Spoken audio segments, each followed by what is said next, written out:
napokea pole zao zote, nikisema asante kwa Mwenyezi Mungu ambaye ametupa nafasi hii jumuika pamoja kwa ajili ya amani na pole ambazo zimekuja pamoja nao. Nataka kuambia Wakenya ni vizuri kuungana pamoja wakati wa huzuni na hata wakati wa furaha. Nawashukuru sana kwa sababu wamekuja ili na sisi tufarijike. Baba wetu ambaye ni Stephen Kamunya Njoroge alizaliwa mwaka wa 1925 na amepumzika 2025. Hiyo ni kumaanisha ni miaka 100 aliyoishi katika dunia. Na tunaomba Wakenya wote ambao wanapenda amani waige mfano wa mzee wetu Stephen Kamunya Njoroge. Alikuwa mzee ambaye anapenda amani, alikuwa mzee ambaye anapenda umoja wa Mount Kenya. Watu wote wakae pamoja kwa ajili ya amani. Kama vile ndugu yangu Wanjohi amesema, hatungetaka kuona watu wa Mount Kenya wametengana. Tunataka watu wote wa Embu na Meru, hata wote ambao wamezaliwa katika mlima, tushikane tuwe kitu kimoja, sauti iwe moja. Tukienda hapo Laikipia kuzika baba wetu Stephen Kamunya Njoroge, tuamke tukiwa na umoja wa mlima, sababu sasa kuna haja mtu achukue mlima nusu, mwingine nusu, mwingine nusu. Tunataka wote tuwe pamoja kwa ajili sisi sote tumetoka katika sehemu moja. Wakati huu ni wakati tumepita Krismasi, tunaelekea mwaka mpya. Naomba wale ambao wanasafiri barabarani wapeleke gari zao vizuri, na uangalifu mkubwa sana, kwa sababu wakati huu ni wakati wa ajali nyingi, na tunaomba tumalize mwaka vizuri, na hata tunapoenda kupumzisha baba yetu Stephen Kamunya Njoroge tuende na amani na turudi na amani. Na hivyo kitu tunasema cha maana sana.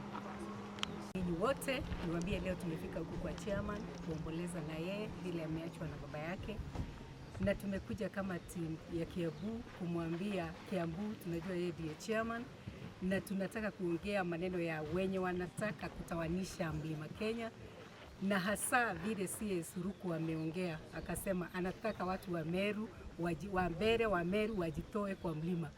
Tunamuomba na tunamsihi na tunaomba watu wa Meru na watu wa Mbere na watu wa Embu, sisi mlima ni kitu moja. Sisi mlima safari hii yote yenyewe hata tukiingia kwa elections tunakuanga tukiongea lugha moja.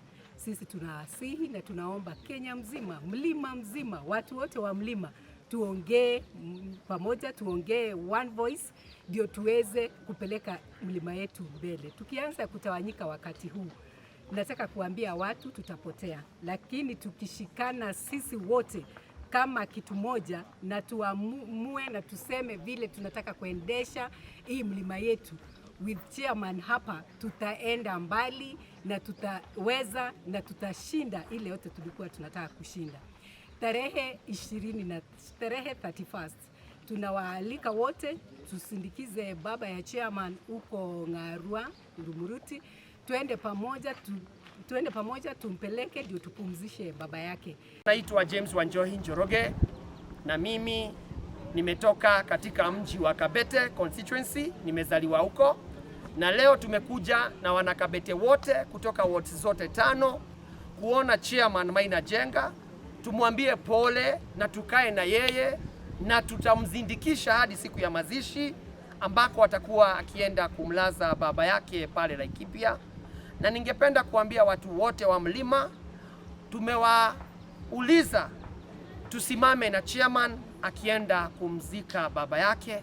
Mahala popote ambapo unanisikia, kama wewe ni wa Mount Kenya, nimekualika katika kusimama na chairman siku ya mazishi pale Laikipia siku ya tarehe 31. Na kitu kingine ningependa kusema, wakati huu ambao ni wakati wa Krismasi, kuna maneno mengi manyumbani. Tafadhali tuwe watu waangalifu ambao wamekuwa watu wa amani. Na kwa sababu chairman ni mwanasiasa, babaki alikuwa mwanasiasa, mimi ni mwanasiasa, ningewaomba na niwasihi watu wetu wote wa Mount Kenya ambao wanaongea lugha ya Mount Kenya, tafadhali tushikane, tuwe kitu kimoja na tuwe sauti moja, na kikapu ambacho kitakuwa ni kikapu chetu cha kuweka kura kitakuwa ni kikapu kimoja. Mimi toka nizaliwe sijawahi sikia ama ona Mount Kenya ikigawanyika. Tumekuwa tukiweka kura moja, na kwa hivyo nawaomba kwa heshima kubwa sana, hata katika uchaguzi ambao unakuja tuwe watu wamoja. Mwenyezi Mungu awabariki, na tutakutana siku ya kumlaza baba ya Chairman Laikipia, siku ya mazishi.